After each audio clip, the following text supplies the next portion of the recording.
Nirmati Property Management. Contact 7667008999. MRL Realty's Nature's Enclave, Coastal Heaven theme-based resort villa plots, ECR. மாதம் 10,000 வரை assured rental income. Lifetime free stay at resort. 30க்கும் மேற்பட்ட வசதிகளுடன். Call 9962888888.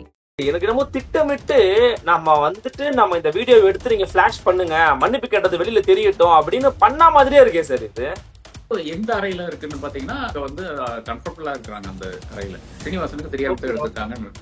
ஆனால் அது flash பண்ண வேண்டும் என்றது அவங்களுடைய ஒரு ஈகோவா தான் இருக்க முடியும், வேற ஒண்ணுமே இருக்க முடியாது. இது அரசியல் கணக்குல ரொம்ப தப்பான கணக்காக இருக்கு. அப்ப அந்த ஊர்கா மாமி இப்படி பண்ணலாமா என்ற அந்த தலைப்பில் நிச்சயமா மீம்ஸ் நிறைய ஓடும் நான் கருதுறேன். அதாவது விடுதலை சிறுத்தைகள் பொலிட்டிக்கலா இது எடுத்த டிசிஷன் கரெக்டான டிசிஷன் தான்.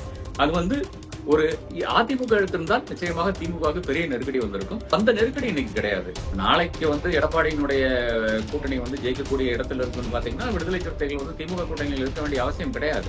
2016 அவர்கள் திமுக கூட்டணி கிடையாது. அதனாலதான் திமுக தோல்வி அடைகிறது. விடுதலை சிறுத்தைகளுடைய அந்த வலிமை இந்த கான்ஃபரன்ஸ் உணர்த்த வேண்டும். அது தமிழக மக்களுக்கு மட்டும் கிடையாது, ஆளுங்கட்சிக்கும் எதிர்கட்சிக்கும் பாஜகவுக்கும் உணர்த்த வேண்டும். அந்த கட்டாயம் நிச்சயமாக திருமாவளவன் இருக்குது, செய்வார் என்று நான் நம்புகிறேன்.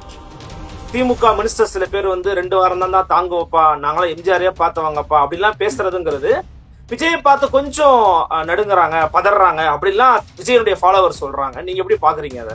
ரஜினி ஒரு நாள் பயஸ் கார்டுல வெளியே வர்றாரு. ஜெயலலிதா அம்மையார் முதலமைச்சரா இருக்கிறாங்க. அப்ப அவருடைய வண்டியை நிறுத்துறாங்க. வண்டியை நிறுத்தின உடனே ரஜினி கிளாஸ் இறக்கிட்டு போலீஸ்காரர்கிட்ட கேட்டாங்க, நான் இங்க இறங்கி நின்னா என்ன நடக்கும் தெரியுமா அப்படின்னு கேட்டாரு. தப்புன்னு அந்த பேரிகேட் எல்லாம் தூக்கி ரஜினியுடைய வண்டியை விடுறாங்க. விஜய் தாராளமா அது செய்யலாம். மாநாடு நடத்துறதுக்கு பெர்மிஷன் இல்லையா? ரோட்ல இறங்கி பேசுங்க. எத்தனை பேர் நிக்கிறாங்க பாருங்க. தமிழ்நாடே கம்பிக்கு வருங்க. கிறிஸ்டியன் ஓட்ஸ் வரும், மைனாரிட்டி ஓட்ஸ் வரும் என்ற ஒரு எதிர்பார்ப்பு இருக்குது. அதே மாதிரி தலித் ஓட்ஸ் வரும் என்று ஒரு எதிர்பார்ப்பு இருக்கு. அந்த இடத்துல தான், அந்த கேப்ல தான் விஜய் கொண்டிருக்கிறார் என்று நான் கருதுகிறேன். வெளிப்படையாக நரேந்திர மோடியை பார்த்து கேள்வி கேட்கின்ற ஒரு நபரைத்தான் இன்னைக்கு தமிழகம் விரும்புகிறது. அப்ப இந்த மாதிரி விஷயங்கள்ல அவர் ஏதாச்சும் பேசினால்தான் நமக்கு மிக தெளிவாக தெரியும் அவர் எங்க நிக்கிறார் என்று.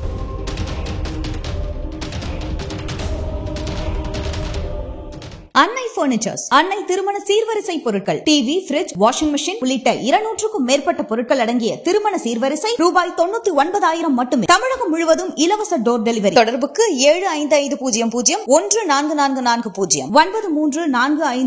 9345044044. ஃபோர்த் ஸ்டேட் தமிழ் நேயர்களுக்கு அருள்மொழிவர்மனின் அன்பார்ந்த வணக்கங்கள். இன்று நம்மோட இணையத்தின் வாயிலாக இணைந்திருக்கிறார் மூத்த பத்திரிகையாளர் மரியாதைக்குரிய திரு RK ராதாகிருஷ்ணன் அவர்கள். வணக்கம் சார். வணக்கம். எப்படி இருக்கீங்க சார்? நல்லா இருக்கீங்களா? நலமாக உள்ளேன். நீங்கள் எப்படி இருக்கிறீர்கள்? நலமாக சார், மிக்க மகிழ்ச்சி. நேற்று பாத்தீங்கன்னா ஒரு வீடியோ ரொம்ப வைரல் ஆச்சு சார். நீங்க பாத்திருப்பீங்க. உங்க கமெண்ட்ஸ் கூட நான் ட்விட்டர்ல பார்த்தேன். அன்னபூர்ணா ஹோட்டல் உரிமையாளர் பாத்தீங்கன்னா ரொம்ப தைரியமா பேசியிருந்தாரு. ரொம்ப இலகுவா மக்கள் மொழியில கேள்வி கேட்டிருந்தாரு. எல்லாருமே பாராட்டினாங்க, பரவாயில்லையப்பா தைரியமா கேட்கிறாரு அப்படின்ட்டு. ஆனா நேற்று பாத்தீங்கன்னா ஒரு ரகசிய கேமரால எடுத்த வீடியோ மாதிரி அவரும் வானதி சீனிவாசன் அம்மையார் இருக்கிறாங்க, நிர்மலா சீதாராமன் மேடம் இருக்காங்க. அவங்கள்ட்ட எந்திரிச்சு நின்று எந்த கட்சி சேர்ந்தோம் இல்லம்மா மன்னிச்சிருங்கம்மா அப்படின்னு கேட்பது போன்ற ஒரு வீடியோ வெளியாகி இருக்கிறது. எப்படி பாக்குறீங்க? ரொம்ப ஷாக்கிங்கா இருக்கு சார் இது. ஆமா, அது பாக்குறதுக்கு நிச்சயமாக ஷாக்கிங்கா தான் இருக்கு. அப்படி ஒரு சந்திப்பினுடைய அவசியமே இல்லையே. அதாவது ஒரு மத்திய அமைச்சர், அந்த மத்திய அமைச்சரை யாரெல்லாம் சந்திக்க முடியும்னு பாத்தீங்கன்னா இண்டஸ்ட்ரி ரெப்ரஸன்டேட்டிவ்ஸ் டெஃபினட்டா. இப்ப ஒரு குழுவாக சென்றிருந்தார்கள் நம்ம ஒத்துக்கொள்ளலாம். இல்லைன்னா உற்றார் உறவினர் அந்த ரேஞ்சிலையும் இவர் வரல, இந்த இண்டஸ்ட்ரி அசோசியேஷன்லயும் வரல, இல்ல ரெஸ்டாரண்ட் அசோசியேஷன் வரல. இந்த மாதிரி ஒரு விஷயங்கள்லயும் அவர் வந்ததாக தெரியவில்லை. அப்ப எதற்காக சந்திச்சான்னு பாத்தீங்கன்னா இதுக்காக தான் அழைச்சிருக்காங்க. எதுக்குன்னு பாத்தீங்கன்னா ஏன் இப்படி பேசுனீங்கன்னு கேட்கறதுக்கு தான் அழைச்சிருக்காங்க. அது நிச்சயமாக வருந்தத்தக்க விஷயமாகத்தான் நான் பார்க்கிறேன். என்னை பொறுத்தவரை அங்க பெரிய குமரல் இருக்கு கோயம்புத்தூர் மக்களிடையே, பிசினஸ் கம்யூனிட்டியிடையே. எனக்கு நண்பர் ஒருத்தர் கொஞ்சம் முன்னாடி கூறியிருந்தாரு. அதை பத்தி நான் ட்வீட் கூட போட்டிருக்கேன். அது ரெண்டும் அவருடைய கம்யூனிட்டியிலையும் அது பெரிய ஒரு ஷாக்கிங்கா வந்திருக்கிறது. ரெண்டாவதாக பிசினஸ் கம்யூனிட்டியிலையும் கோயம்புத்தூர் மக்களே அங்க இருக்கின்ற பிசினஸ்காரர்களே அந்த வாட்ஸ்அப் குரூப்ல எல்லாம் இந்த தகவல் எல்லாம் பரிமாறிக்கொண்டிருக்கிறார்களாமா. இதுல கடும் கண்டனங்கள் பலரும் தெரிவிச்சிருக்காங்க அப்படின்ற தகவல் எல்லாம் வருகிறது. அதுக்கு ஏறத்தாழ அதை உறுதி செய்யும் வகையில தான் சில ரிப்ளைஸ் கூட வந்திருக்குது. எனக்கு கூட நண்பர்கள் கூட கூறியிருக்கிறார்கள். அதே மாதிரி அவருடைய கம்யூனிட்டி சார்ந்தவர்கள் யாரெல்லாம் முக்கியஸ்தர் இருக்கிறாங்கலாம் ஒரு பட்டியலே நண்பர்கள் அனுப்பி வச்சாங்க. இந்த கம்யூனிட்டியை இப்படி இழிவுபடுத்த வேண்டுமா? அதாவது அது கம்யூனிட்டி லைன்ல போயிடுச்சு.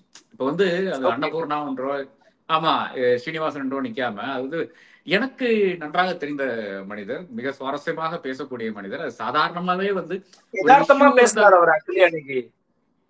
ஆமா. நான் நான் பலமுறை சந்திச்சிருக்கேன். இப்ப லேட்டஸ்டா வந்து நான் கோயம்புத்தூர்ல இருந்து திரும்பி வரும்போது தேர்தலுக்கு முன்ன டைம் அது.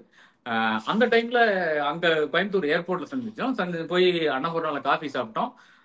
அதன் பிறகு வந்து அவர் பேசிக் கொண்டிருந்தார். இந்த மாதிரி அண்ணாவில தான் ஜெயிக்க போறாரு என்ற அந்த கருத்தை வந்து அவர் அந்த தெரிவிச்சாரு. நான் எதுக்குன்னு கேட்டா, இல்லைங்க எங்க கம்யூனிட்டி எல்லாம் அவருக்கு வந்து ஓட் போடுறாங்க.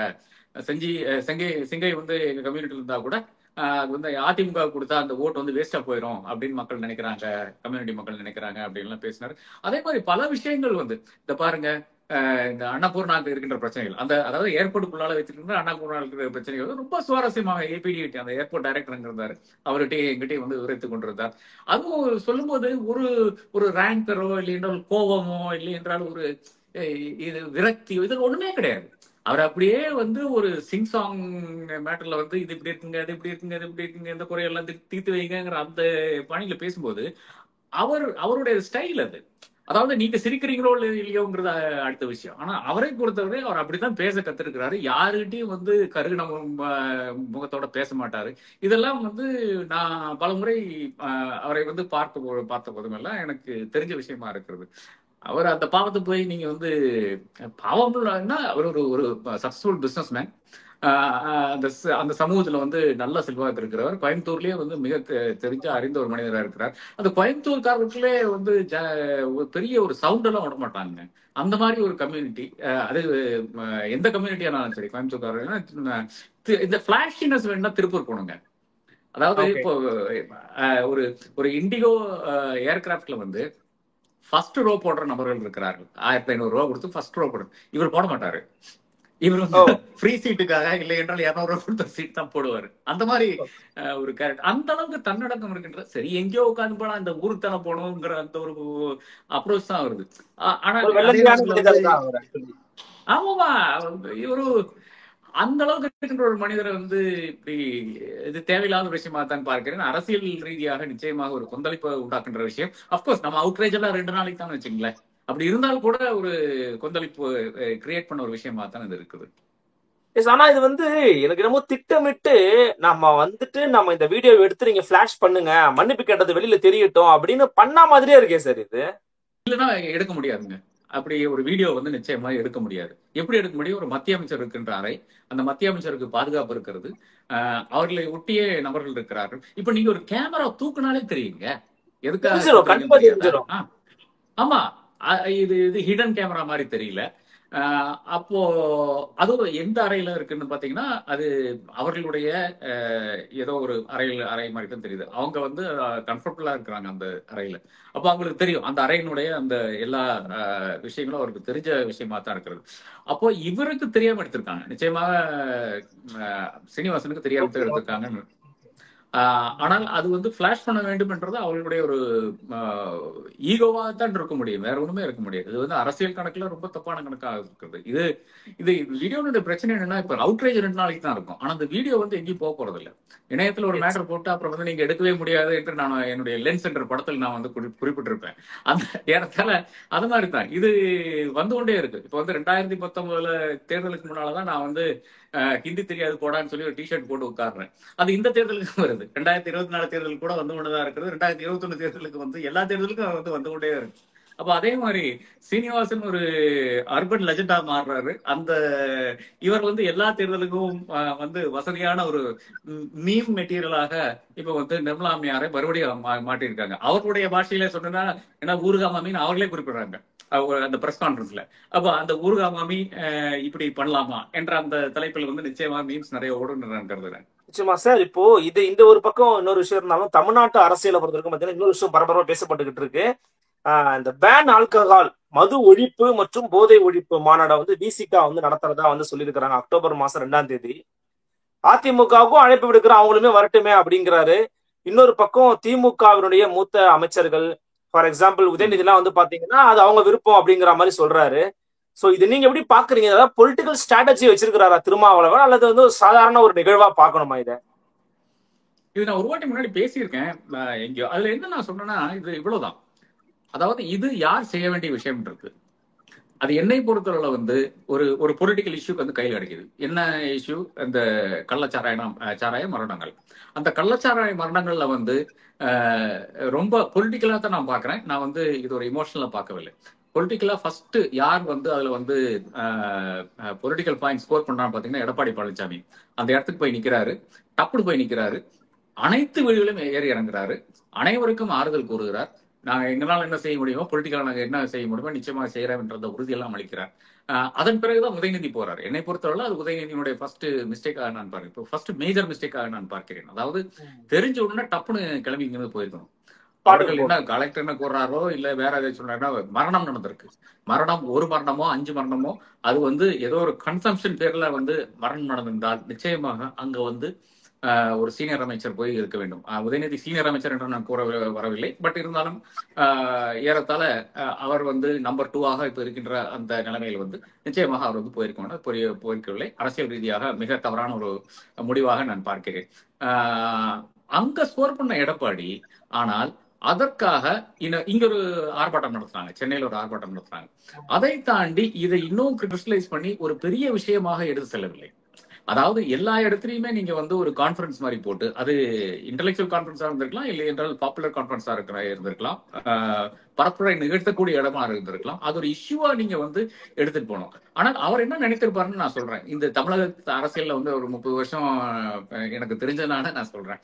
அவர் என்ன நினைச்சிருப்பாரு, என்ன தேர்தலா இருக்கு இப்போ, என் பண்ணி என்ன பிரயோஜனம், காசு தானே வீண் செலவு, சரி அது தேர்தலுக்கு அருகில் பாத்துக்கலாம் அவர் வந்து முடிவு செய்திருப்பார். அந்த கேப்ல என்ன பண்றாங்கன்னு பாத்தீங்கன்னா விடுதலை சிறுத்தைகளுக்கு இன்னைக்கு பிரச்சனை இருக்குங்க. மது என்பது தமிழ்நாட்டுல ஒரு பெரிய பிரச்சனை தான், அதுல மாற்று கருத்தே இருக்க முடியாது, குறிப்பாக கிராம பகுதிகளில். அப்போ விடுதலை சிறுத்தைகளை பொறுத்தவரை அந்த கேப்ல வந்து அவங்க உள்ள வந்து அந்த இஷ்யூ வந்து கையில் எடுத்துறாங்க.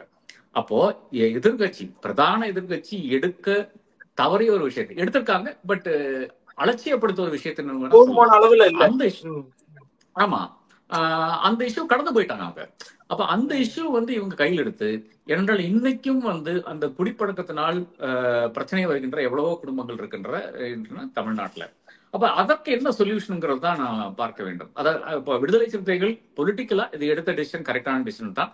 அது வந்து ஒரு அதிமுக எடுத்திருந்தால் நிச்சயமாக திமுக பெரிய நெருக்கடி வந்திருக்கும். அந்த நெருக்கடி இன்னைக்கு கிடையாது, தோழமை கட்சி தான் எடுத்திருக்கிறது. இன்னும் சொல்ல போனா திமுக காரர்களே அங்க போய் பேசலாம். நிச்சயமாக அது அழைப்பு வருதா இல்லையான்றது வேற விஷயம். பட் அழைப்பு வந்தால் நிச்சயமாக திமுக காரர்களும் அங்க போய் பேசலாம் என்றுதான் நான் நினைக்கிறேன். அப்போ அது இவர்கள் வந்து ஒரு பெரிய ஒரு கோட்டை விட்டாங்க, அதிமுக வந்து பெரிய ஒரு கோட்டை விட்டுருச்சுன்னு நான் பாக்குறேன் இந்த ஒரு இஷ்யூல. ஒண்ணு. ரெண்டாவது வந்து இந்த இஷ்யூ வந்து எப்படி அணுக வேண்டும் தான். அதாவது மது கிராமங்கள்ல ஒரு பெரும் பிரச்சனையா இருக்கிறது. அது நமக்கு ஒரு உவாரின் என்ற ஒரு எக்ஸாம்பிள் இருக்குது. நமக்கு சவுத் தமிழ்நாடுல திருநெல்வேலியில் இருக்கின்ற ஒரு கிராமம். அந்த கிராமத்துல மக்கள் முடிவு பண்றாங்க, எங்களுக்கு இங்க மதுக்கடை வேண்டாம் என்று முடிவு பண்றாங்க. மதுக்கடையை தூக்கி வெளியே போட்டுறாங்க. அங்கிருந்து ஐ திங்க் ஒரு 5 கிலோமீட்டர் 6 கிலோமீட்டர் போனா தான் மதுக்கடை இருக்குது. அதை தாண்டி வந்து அந்த ஊருக்குள்ளால நீங்க வந்து விற்க முடியாது, அங்க வந்து கடையும் வைக்க முடியாது என்று அந்த ஊர்க்காரர்களும் சர்ச்சும் எல்லாம் வந்து கூறிவிட்டது. அதனால அங்க கிடையாது. அப்ப அது ஒரு வழி இருக்கிறது. அந்த கிராம மக்கள் வந்து குடிப்பழக்கத்தில் இன்னும் அடிமையாகவில்லை என்று இருக்கிறது. அப்போ கிராமங்கள் வந்து நிச்சயமாக அதற்காக போராடலாம், கிராமங்கள் இதை செய்யலாம். அடுத்ததாக இனி வந்து குடி போதைக்கு அடிமையான நபர்களுக்கு இருக்கின்ற அது என்னன்னு பாத்தீங்கன்னா நிச்சயமாக ட்ரீட்மெண்ட் அந்த மாதிரி விஷயங்கள் வந்து தாராளமாக விமர்சனங்கள் இருக்குல்ல சார். ஆமா ஆமா நிறைய அதுக்கு இப்போ வந்து அது விடுதலை சிறுத்தைகளே வந்து ஒவ்வொரு கிராமங்களையும் சென்று அவர்கள் வந்து அந்த மாதிரி ஆளுகளை கண்டறிந்து நிச்சயமாக அவர்களுக்கு கவுன்சிலிங் இந்த மாதிரி விஷயங்கள் எல்லாம் தாராளமாக செய்யலாம் என்று நான் கருதுகிறேன். அப்ப இந்த 2-3 அப்ரோச் வந்து எடுக்கலாம் என்று இருக்கிறது. ஒண்ணு வந்து அந்த கிராமமே வந்து இங்க வந்து மதுக்கடை வேண்டாம் என்று அவர்கள் வந்து முடிவு செய்து விட்டால் அதை தாண்டி வந்து நிச்சயமாக ஒரு அரசாங்கம் வந்து அவங்க வந்து வைக்காது. ரெண்டாவதாக கவுன்சிலிங் இல்லை என்றால் அந்த டி அடிக்ஷன் இந்த மாதிரி விஷயங்கள் வந்து ஒரு ப்ரோஆக்டிவா ஒரு அரசியல் கட்சி தாராளமாக பண்ண முடியும், அதை செய்ய வேண்டும் என்று நான் கருதுகிறேன். அடுத்ததாக திருமாவளவனே வந்து முதலமைச்சராக உட்கார்ந்தா கூட நிச்சயமாக மதுவை வந்து இல்லை என்றால் மதுவிலிருந்து வந்த ரெவென்யூ வந்து எனக்கு வேண்டாம் என்று கூறி கடந்து செல்ல முடியும் என்று நான் கருதவில்லை. ஏனென்றால் தமிழகத்தில் இருக்கின்ற இன்றைய நிதி நிலைன்னு பாத்தீங்கன்னா ஏறத்தாழ காசே கிடையாது. இப்ப கேரளால எல்லாம் அடுத்த காசே கிடையாதுங்க. ட்ரெஷரி ரொம்ப ரொம்ப மோசமான நிலைமை தான் இருக்குது. அதாவது மத்திய அரசாங்கம் பயங்கரமான அழுத்தங்கள் கொடுத்து கொண்டிருக்கிறது. அதாவது இது எஜுகேஷன் கொடுக்குற ஃபண்டு கொடுக்க மாட்டேன்னு சொல்றாங்க. அது ஏன்னு பாத்தீங்கன்னா நியூ எஜுகேஷன் பாலிசி போடுங்கிறாங்க. ரோஜ்கார் யோஜனா ஆனாலும் சரி, அந்த வீடு கட்டுற திட்டங்கள் ஆனாலும் சரி, அதுக்கெல்லாம் வந்து 72,000 75,000 தான் கொடுக்குறாங்க. அந்த காசு கொடுத்தா பிரைம் மினிஸ்டரோட பேர் வைக்கணும் அப்படிங்கிறாங்க. பிரைம் மினிஸ்டரோட பேர் வைக்கணும்னா அந்த காசு கொடுக்க மாட்டேன்னு சொல்றாங்க. ஆனா 75,000 நீங்க வீடு 76,000 அவங்க கொடுக்குறாங்க, 75,000 ஸ்டேட் கவர்மெண்ட் கொடுத்துரும். 1,50,000 லட்சத்துல நீங்க வீடு கட்டிக்க முடியுமா? என்ன வீடா இருக்கும் அது? ஸ்டேட் கவர்மெண்ட் வந்து அதிகமாக பணம் கொடுக்க வேண்டிய ஒரு கட்டாயத்துல வருகிறது. அப்படி வந்தால் கூட அது மத்திய அரசினுடைய திட்டமாக மாறுகிறது. அப்போ பல இடங்கள் நாம் என்ன பார்த்து கொண்டிருக்கோம் பாத்தீங்கன்னா, மத்திய அரசாங்கத்தினுடைய இந்த ஏன்னா டாக்ஸ் கலெக்ட் பண்றது யாரு? மத்திய அரசாங்கம். அந்த கலெக்ட் பண்ற டாக்ஸ் வந்து ஒரு தயதாட்சியம் இல்லாமல் வந்து எல்லாமே யூபி கொடுத்தா எப்படிங்க? 2.18 லட்சம் கோடி யூபிக்கு வந்து கொடுத்திருக்காங்க. ஐ திங்க் 2024-25 அந்த இதுல நினைக்கிறேன். அதே வந்து சவுத்துல இருக்கின்ற அனைத்து மாநிலங்களும் சேர்த்து இருக்கின்ற நம்பர்னு பாத்தீங்கன்னா அதோட ஏதோ 1 லட்சம் கோடி கம்மியா இருக்கு. இதுதான் உண்மை நிலையா இருக்கிறது. நம்பர் சொன்னா கொஞ்சம் தவறலாம். ஆனா ஒரு ஸ்டேட்டுக்கு கொடுத்த பணமும் ஒரு 5-6 மாநிலங்களுக்கு கொடுத்த பணமும் ஒன்றாக இருந்தால் அது எப்படி நியாயமா இருக்க முடியும்? அப்ப சென்ட்ரல்ல இருந்து அந்த அளவுக்கு அழுத்தம் வருகிறது. ஸ்டேட்டை பொறுத்தவரை ஸ்டேட் வந்து பெரிதாக டாக்ஸ் ஒன்றும் விதிக்க முடியாத ஒரு நிலைமையில வந்து ஜிஎஸ்டி ரிஜிம் கொண்டு நிறுத்தி இருக்கிறது. அப்ப இந்த ஒரு நிலையில வந்து உங்களுக்கு இருக்கின்ற அந்த ஒரு சின்ன ஒரு கேப்னு பாத்தீங்கன்னா, 1 பெட்ரோல் டீசல், 2 இந்த மாதிரியான விஷயங்கள், 3 ரெஜிஸ்ட்ரேஷன், இந்த மாதிரியான இந்த 3-4 விஷயங்கள்ல தான் மேஜர் டிக்கெட் ஐட்டம்ஸ் என்று சொல்லுவோம். இதுலயே வந்து உங்களுக்கு பென்ஷன், அதே மாதிரி கவர்மெண்ட் ஊழியர்களுடைய அந்த சம்பளம்னு பாத்தீங்கன்னா அது எங்கேயோ போய் நிக்குது. ஏறத்தாழ 80% கவர்மெண்ட்னுடைய ரெவென்யூ வந்து அதற்கு செலவிட வேண்டிய ஒரு கட்டாயம் வந்து அரசாங்கத்துக்கு இருக்கிறது. ஏறத்தாழ இந்த ஒரு சிச்சுவேஷன் தான் இருக்கிறது. இந்த இடத்துல வந்து ஒரு திருமாவளவன் இருந்தா கூட எனக்கு இதுல இருந்து இருக்கின்ற காசு வேண்டாம்னுலாம் நிச்சயமாக சொல்ல முடியாது. அப்போ நாம வந்து இந்த மது விலக்கு என்ற கோரிக்கையே வந்து என்னை பொறுத்தவரை வந்து ஒரு அரசியல் கோரிக்கை, அபத்தமான கோரிக்கையாக தான் பார்க்கிறேன். 2016 திமுக கையில் எடுத்த கோரிக்கை. அதன் பிறகு அவர்கள் வந்து அதுல பிராக்டிகாலிட்டி பார்த்து அவர்கள் வந்து அதை கைவிட்டு விட்டார்கள் என்றுதான் உண்மை நிலை. இது மக்களை திருத்தக்கூடிய ஒரு விஷயமாகத்தான் பார்க்க வேண்டுமே தவிர நிச்சயமாக இது மக்களை குடிக்கக்கூடாது என்ற அரசாங்கம் உத்தரவிடக்கூடிய இடத்தில் ஒரு அரசாங்கம் இருக்கக்கூடாது. இட்ஸ் ஃப்ரீ மேன்ஸ் வில் என்று எடுத்துக்கொள்ள வேண்டும். ஆனா இது பொலிட்டிக்கலா எந்த விதமான ஒரு மூவியும் கிரியேட் பண்ணாதுங்கிறது உறுதியா நம்புறீங்க இல்லையா? ஏன்னா அதிமுகவையும் வாங்கன்னு அவர் கூப்பிடுறதுங்கிறது, அதிமுக திமுக ஒரு மூவ்மெண்ட், ஒரு இயக்கம் வந்து ஒரு விஷயத்தை நடத்துறாங்க அப்படின்னா அது இயக்கத்துல நடத்துறதுல போய் பல்வேறு கட்சிகள் கலந்துக்கலாம். ஒரு கட்சி நடத்துற நிகழ்ச்சியில போய் பல்வேறு கட்சிகள் கலந்துக்கிட்டாங்க அப்படின்னா அது வேற மாதிரியான டைமென்ஷன்ஸ் கிரியேட் பண்ணும் இல்லையா? அப்போது வேற ஏதாவது விஷயங்கள் இருக்கான்னு கேட்கறாரு. வாய்ப்பு இருக்கா அவங்களுடைய கணிப்புல? இல்ல வரட்டுங்கிற, அதாவது இப்போ இந்த கூட்டணியை தொடரும், இந்த கூட்டணி தான் நிலைக்கு, இதுதான் நிலையான கூட்டணி எல்லாம் கிடையாது. அரசியல் கணக்குகள்ல வந்து நிச்சயமாக லாப நஷ்டம் பார்த்துதான் அவர்கள் வந்து ஒவ்வொரு கூட்டணியும் அமைப்பார்கள். இப்ப நாளைக்கு வந்து எடப்பாடியினுடைய கூட்டணி வந்து ஜெயிக்கக்கூடிய இடத்துல இருக்குன்னு பாத்தீங்கன்னா, விடுதலை சிறுத்தைகள் வந்து திமுக கூட்டணியில் இருக்க வேண்டிய அவசியம் கிடையாது. 2016 வந்து அவர்கள் திமுக கூட்டணியில் கிடையாது, அதனாலதான் திமுக தோல்வி அடைகிறது. அப்போ விடுதலை சிறுத்தைகளுக்கு ஒரு டிஃபைனிங் ரோல் வந்து அடுத்த தேர்தல் இருக்கிறது. அது யாரும் வந்து குறைத்து மதிப்பிடக்கூடாது. அப்போ இந்த ஒரு இன்னொரு அரசியல் கணக்கு இருக்க முடியும்னு பாத்தீங்கன்னா, ஏற்கனவே நின்ன சீட்டை விட அதிகமாக சீட்டு வந்து கிடைக்குமா, அது ஒரு அரசியல் கணக்காக இருக்கும் என்று நான் கருதுகிறேன். ஆனா இந்த இப்ப இருக்கின்ற நிலைமை என்னன்னு பாத்தீங்கன்னா, இந்த ரொம்ப வீக்கான ஒரு அதிமுக இருக்கின்ற நிலைமையில வந்து கூட்டணி கட்சிகளினுடைய, அதாவது திமுக இருக்கின்ற கூட்டணி கட்சிகளினுடைய அந்த நெகோசியேஷன், அந்த பலம் என்பது குறைகிறது. இப்ப அதிமுக இன்னும் கொஞ்சம் வலுவாக இந்த பாமக உள்ள வந்துருச்சுன்னு வச்சுங்களேன், இல்லை என்றால் அந்த மாதிரி ஒரு 2-3 கட்சி உள்ள வந்துருச்சுன்னு வச்சுங்களேன், சிறிய கட்சிகள் ஆனாலும் போறோம். இப்ப தேமுதிக வந்து இன்னைக்கே சொல்லிடுறாங்க, நான் வந்து அதிமுக தமிழக்கூடாதான்னு சொல்லிடுறாங்க. அதே மாதிரி இருக்கின்ற இப்போ பாக்கி இருக்கின்ற கட்சிகள் எல்லாம் கிருஷ்ணசாமி ஆனாலும் சரி, ஜான் பாண்டியன் சரி, அவர்கள் அங்கிருந்து மாறி, அதாவது பிஜேபி இந்த மாதிரி இங்க வந்துட்டான்னு வச்சுங்களேன், அப்போ ஒரு வலுவான கூட்டணியாக அது மாறுகிறது, அதிமுக மாறுகிறது. அந்த ஒரு தருணத்தில் தான் இப்போ ஒரு திமுக இல்ல விடுதலை சிறுத்தைகளுக்கோ இல்லை என்றால் காங்கிரஸுக்கோ வந்து இன்னும் நெகோசியேஷன் பவர் கூடும். அட்லீஸ்ட் 100 சீட்டுக்கு மேல வந்து நாங்க எல்லாரும் சேர்ந்து நிக்கணும் என்ற அந்த டிமாண்ட் வந்து அந்த டைம்ல தான் வரும் என்று நான் கருதுகிறேன். அதற்கும் இந்த கான்ஃபரன்ஸுக்கும் சம்மதம் இருக்கான்னு பாத்தீங்கன்னா, இது ஒரு வழியாக ஒரு வேலை அமையக்கூடிய அந்த வாய்ப்பு இருக்கிறது. இது முழுக்க இந்த ஒரே ஒரு கூட்டத்தினால் அது முடியுமான்னு பார்த்தா நிச்சயமாக முடியாது. அதற்கு பல வழிகள் இருக்கிறது. முதல் விஷயம் என்னென்றால், இந்த ஒரு கான்ஃபரன்ஸ் வந்து பெரிய சக்சஸ்ஃபுல்லா நடத்தினோம். விடுதலை சிறுத்தைகளுடைய அந்த வலிமை வந்து இந்த கான்ஃபரன்ஸ் வந்து உணர்த்த வேண்டும். அது மக்களுக்கு, தமிழக மக்களுக்கு மட்டும் கிடையாது, ஆளுங்கட்சிக்கும் எதிர்கட்சிக்கும் பாஜகவுக்கும் உணர்த்த வேண்டும். அந்த கட்டாயம் நிச்சயமாக திருமாவளவன் இருக்குது, செய்வார் என்று நான் நம்புகிறேன். நிச்சயமா. நிறைவா ஒரு கேள்வி சார். நடிகர் விஜயனுடைய தமிழக வெற்றி கழகம் கட்சியினுடைய மாநாடு அப்படிங்கிறது தள்ளி போயிருக்கிறதா செய்திகள் வெளியாகிட்டு இருக்கு. தள்ளி போனதுக்கு காரணம் சரியான திட்டமிடல் வந்து விஜய் கிட்ட இல்லைன்னு ஒரு பார்வை வைக்கிறாங்க. அப்படிலாம் இல்லைங்க, திமுக வந்து மறைமுகமா இது போன்ற புதிய கட்சிகள் வந்தாங்கன்னா அவங்களுக்கு நெருக்கடி கொடுக்கணுங்கிறதுக்காக சில விஷயங்களான நிபந்தனைகள்லாம் போட்டிருக்காங்க, அதுதான் காரணம், அதனால தள்ளி போட்டிருக்கிறாங்கன்னு சொல்றாங்க. ஒரு சீனியர் ஜேர்னலிஸ்ட் அவங்களுடைய கணிப்பு என்ன இதுல? இல்லங்க, விஜயை பொறுத்தவரை அவர் வந்து முடிவெடுத்து விட்டார், கட்சி ஆரம்பிக்கணும் முடிவெடுத்து விட்டார், கட்சி ரெஜிஸ்டர் ஆயிடுச்சு, இது ஒரு பிளாக் வந்து கொடி ரிலீஸ் அறிமுகம் பண்ணியிருக்காரு. பண்ணிட்டாரு, கொடி பாட்டு போட்டாரு, எல்லாமே பண்ணிட்டாரு. ஆமா, இனி அடுத்தது வந்து பாக்கி இருக்கின்ற அந்த கட்சிகளினுடைய அந்த கொள்கை கோட்பாடுகள் எல்லாம் எல்லா கட்சிகளுக்கும் இருக்கும், அதுதான் இப்ப வெளியிட வேண்டும். அதை வெளியிட்டு விட்டால் நீங்க மாநாடு நடத்தினாலும் சரி, மாநாடு நடத்தாலும் சரி, இப்ப இந்த கொள்கையை வெளியிடுறதுக்கு வந்து திமுக இல்ல வேற யாருமே வந்து நடுவில் நிக்க முடியாது. கொள்கை பேசுறது நீங்க தான் இருக்கணும். அதாவது விஜய் ஆனாலும் சரி, அதை சார்ந்த நபர்கள் ஆனாலும் சரி, அவர்கள் தான் இருக்கணும்.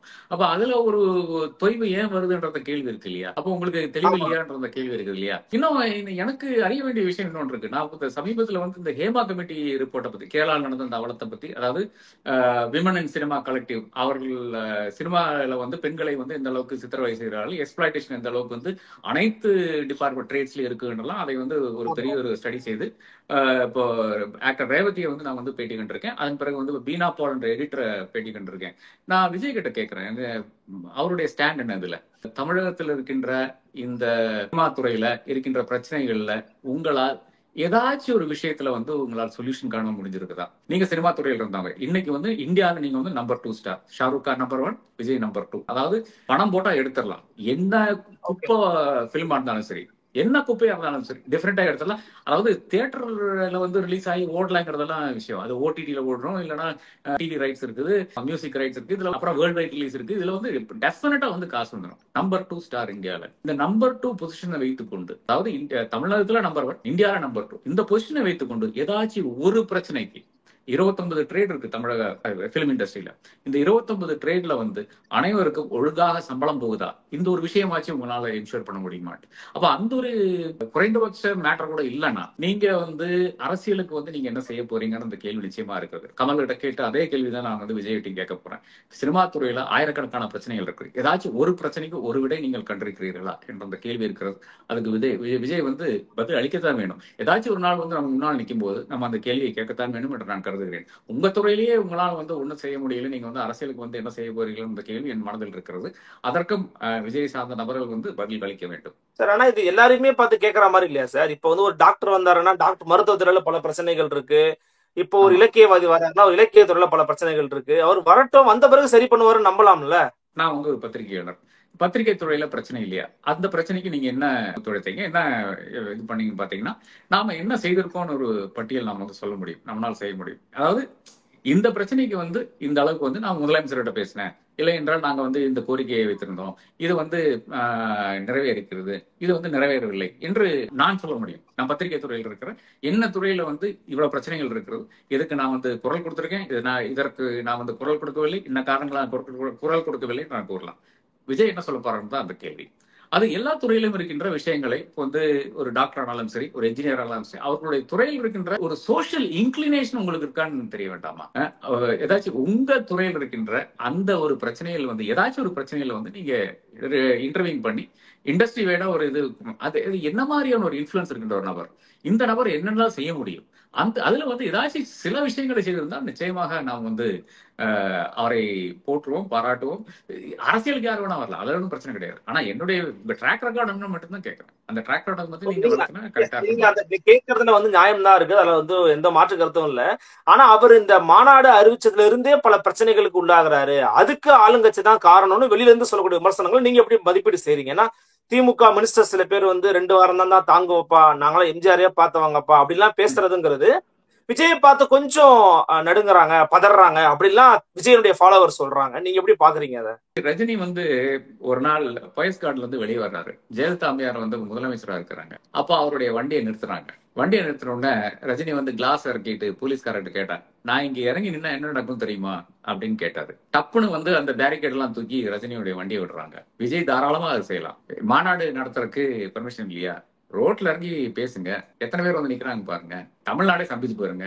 ரோட்ல வந்து நின்று என்னை வந்து மாநாடு நடத்த விட மாட்டேங்கிறாங்கன்ட்டு ஒரு சென்டென்ஸ் அவர் பேசினார்னா தமிழகமே அப்படியே ஸ்தம்பித்து போயிடும். அந்த பவர் இருக்கின்ற ஒரு நபர் விஜய். அவர் வந்து என்ன வந்து இது பண்றாங்க அது பண்றாங்கன்னு பேசுறது வந்து அர்த்தம் இல்லை என்று நான் கருதுகிறேன். ஒரு வெளியே ஒரு பெரிய ஒரு ஸ்ட்ரென்த் காமிச்சு ஒரு மாநாடு நடத்துறதுக்கு அனுமதிக்க மாட்டேங்கிறாங்கன்னா ஆடிட்டோரியத்தில் வைங்க. உங்களுக்கு என்ன உங்களுடைய கொள்கை கோட்பாடுகள் இப்ப பேசணும். அது நீங்க வந்து எங்க வெளியிறங்கி நின்னாலும் உங்களை சூழலுக்கு வந்து ஆயிரக்கணக்கான ஜனங்கள் வந்து நிப்பாங்க. அதுல யாருக்குமே விஜய் கூட நிச்சயமா அதை நம்புவார். அவரு வீட்டுல இருந்து இறங்கினாலே வந்து ஒரு பெரிய கும்பல் வந்து அவரை ஃபாலோ பண்ணி கொண்டே இருக்கும். அதுதான் விஜயனுடைய இன்னைக்கு இருக்கின்ற மவுசு. அப்படி இருக்கின்ற ஒரு நபர் வந்து எதுக்கும் தயங்கக்கூடாது, பயப்படக்கூடாது, ஒன்றும் பயப்பட வேண்டிய அவசியம் இல்லை என்று நான் கருதுகிறேன். திமுகவினுடைய அந்த டென்ஷன் இல்லை என்றால் திமுக இருக்கின்ற நபர்களுடைய டென்ஷன் வந்து நியாயமான டென்ஷன் தான். நிச்சயமாக இது வந்து வாக்குகளாக மாறினால், அதாவது இளைஞர்களுடைய ஓட்டுகள் வந்து வாக்குகளாக மாறினால் நிச்சயமாக அது யாருக்கு பிரச்சனையாக வரும்? திமுக தான் இன்னைக்கு ஆட்சியில் இருக்கிறது. வாக்கு பிரிப்பார்கள்லாம் பாக்குறது நிச்சயமாக உண்மையான விஷயமாக தான் இருக்கிறது. ஏனென்றால் விஜய் டிஎம்கே ஓட்ஸ் வந்து ஸ்பிளிட் ஆகும் போது திமுகவுக்கான கன்சாலிடேட்டட் ஓட்ஸ் வந்து கரெக்டா தானே வந்து விழும். திமுக மகிழ்ச்சி தானே அடையணும் முதல்ல. இல்ல அப்படி கிடையாதுங்க. இப்ப விஜய் என்பது நமக்கு வந்து ஹரிஹர சர்மா ராஜா என்ற பாஜகக்காரர் நமக்கு உணர்த்தி இருக்கிறார். இது வந்து விஜய் கிடையாதுப்பா, ஜோசப் விஜய் என்று உணர்த்தி இருக்கிறார். அதே மாதிரி ஜோசப் விஜய்க்கு கிறிஸ்டியன் ஓட்ஸ் வரும், மைனாரிட்டி ஓட்ஸ் வரும் என்ற ஒரு எதிர்பார்ப்பு இருக்குது. அதே மாதிரி தலித் ஓட்ஸ் வரும் என்று ஒரு எதிர்பார்ப்பு இருக்கு. அதாவது எதிர்கட்சிகளுடைய பிரச்சனை என்னன்னு பாத்தீங்கன்னா, காங்கிரஸ் திமுக அலையன்ஸ் இருக்கிற வரை நிச்சயமாக இந்த என்டையர் இதுல ஒரு தேர்தலில் வந்து திமுக கூட்டணி ஒரு +12 இல்லைன்னா +15% ஆரம்பிக்குது. இதுதான் எதிர்கட்சிகளுக்கு பெரிய பிரச்சனை. அப்ப இந்த +12 இல்லைன்னா +15 என்பது வந்து ஒரு +10 ஆகவோ +5 ஆகவோ மாறிவிட்டார் நிச்சயமாக அது எதிர்கட்சிகளுக்கு வள சேர்க்கும். அந்த இடத்துல தான், அந்த கேப்ல தான் இப்ப வந்து விஜய் வந்து கொண்டிருக்கிறார் என்று நான் கருதுகிறேன். நான் பலமுறை சொல்லியிருக்கேன், விஜயனுடைய டைம் என்பது 2021. அவர் இப்ப வரவில்லை. ரஜினியுடைய டைம் 1996. அவர் அந்த டைம்ல வரவில்லை. இப்ப 2026 என்பது களமே மாறின ஒரு சூழ்நிலையில் மு.க. ஸ்டாலின் என்ற நபர் வந்து இந்த இவ்வளவு பெரிய ஒரு பெரிய அஜானுபாகுவாக ஒரு நபராக இன்னைக்கு வந்து தோற்றமளித்துக் கொண்டிருக்கிறார். 2021 அந்த இமேஜ் கிடையாது. முதல்வரே ஆகவில்லை. அவர் முதல்வரான பிறகு இந்த திராவிடியன் மாடல் என்ற பெரிய விஷயத்தை வந்து அவர் வந்து எங்கெல்லாம் பரப்ப முடியுமோ அங்கெல்லாம் பரப்பி இருக்கிறார். இன்னைக்கு ஹிந்துத்துவாக்கு எதிராக, பாஜகவுக்கு எதிராக நிலை கொள்கின்ற ஒரே ஒரு தத்துவம் பாத்தீங்கன்னா, அது நல்லதோ கெட்டதோ இன்னைக்கு இந்த திராவிடியன் ஐடியாலஜி மட்டும்தான் இருக்கிறது. அதனால தாக்கி கொண்டிருக்கிறார். இந்த ஃப்ரேம்ல தான் அவர் வந்து கொண்டிருக்கிறார். அப்போ யாருக்கு நட்டன் பாத்தீங்கன்னா, திமுகவினுடைய கூட்டணியில் இருக்கின்ற மைனாரிட்டி ஓட்ஸ் தான் இவர்களுடைய ஒரு இலக்காக இருக்கும் என்று நான் கருதுகிறேன். அப்புறம் அப்கோர்ஸ் யூத் இருக்காங்க. அதுல வந்து ஒரு வயபிள் நம்பர் வருமானு பாத்தீங்கன்னா, என்னை பொறுத்தவரை இன்னைக்கு எப்படி கூட்டி கழிச்சு எப்படி பார்த்தாலும் வரமாட்டேங்குது என்றதுதான் உண்மை நிலையா இருக்கிறது. தோராயமா உங்க எக்ஸ்பீரியன்ஸ் சொல்ல முடியுமா சார்? தனிச்சு நின்னாரு அப்படின்னா எவ்வளவு வாங்குவாருன்னு நினைக்கிறீங்க? Percentage of votes of Vijay. அது அவருடைய அந்த கொள்கை கோட்பாடு பேசின பிறகுதானே. இப்போ வந்து இளைஞர்கள் எல்லாம் யாருமே முட்டாள் கிடையாது. அப்போ இளைஞர்கள் ஆனாலும் சரி, மைனாரிட்டிஸ் சார் அறிக்கையில சொல்லிட்டாரு கிட்டத்தட்ட ஒரு ஆன்டி பிஜேபி, அப்புறம் தமிழ்நாட்டுல ஆன்டி ஸ்டேட்டா இருக்க போறாருங்கிறது வெளிப்படையா தெரியுதே சார். கிட்டத்தட்ட ஆன்டி பிஜேபி தான் சார் எடப்பாடியும். ஏன் ஓட்டு வர மாட்டேங்குது? கிட்டத்தட்ட ஆன்டி பிஜேபி தான் பாக்கி இருக்கிற நபர்கள் எல்லாம் பேசிக் கொண்டிருக்கிறார்கள். இப்போ ராம்தாஸ் ஐயா பேசவில்லையா? கிட்டத்தட்ட ஆன்டி பிஜேபி தான் இருக்கிறாரு. நியூ எஜுகேஷன் பாலிசியில இருந்து ஆரம்பிச்சு பல விஷயங்கள்ல வந்து கிட்டத்தட்ட ஆன்டி பிஜேபி தான். அதுதான பிரச்சனையே. வெளிப்படையாக நரேந்திர மோடியை பார்த்து கேள்வி கேட்கின்ற ஒரு நபரைத்தான் இன்னைக்கு வந்து தமிழகம் விரும்புகிறது. அதுல மாற்றுக்கிறதே இருக்க வேண்டாம். இன்னைக்கு பிஜேபியை விட இன்னைக்கு தமிழர்கள் வெறுக்கின்ற ஒரு விஷயம்னு பாத்தீங்கன்னா அது நரேந்திர மோடி தான். அதுதான் பிரச்சனை. நீங்க அந்த ஒரு இஷ்யூல அவர் செய்கின்ற விஷயங்கள்ல சிஜேஐ போய் பார்த்திருக்காரு, உங்களுக்கு ஒரு ஒப்பீனியனே கிடையாதா? சீஃப் ஜஸ்டிஸ் ஆஃப் இந்தியாவை போய் பார்த்திருக்காரு, உங்களுக்கு ஒப்பீனியன் கிடையாதா? அப்ப இந்த மாதிரி விஷயங்கள்ல வந்து அவர் ஏதாச்சும் பேசினால்தான் நமக்கு மிக தெளிவாக தெரியும் அவர் எங்க நிக்கிறாருன்ட்டு. திமுக அட்டாக் பண்ணுங்க, பிஜேபி அட்டாக் பண்ணுங்க, அதே நேரத்துல வந்து இது அந்த பர்சனாலிட்டிஸையும் அட்டாக் பண்ண வேண்டும். இல்லை என்றால் நிச்சயமாக இது பர்சனாலிட்டி பேஸ்ட் பாலிட்டிக்ஸாக மாறிவிட்டது. ஒரு காலத்துல அப்படி கிடையாது, இன்னைக்கு அது மாறிவிட்டது. அந்த மாற்றத்தை வந்து நீங்க உருவாக்கி கொண்டு அதற்கு ஏற்ற விஷயங்களை செய்ய வேண்டும். அது செய்யவில்லை என்றால் 10% மேக்சிமம், அவ்வளவுதான். மேக்சிமம் 10 தான். ரைட். எங்களுக்காக உங்களோட வருகையும் கருத்துக்கு மிக்க நன்றி சார். நன்றி. நன்றி. நன்றி. வணக்கம்.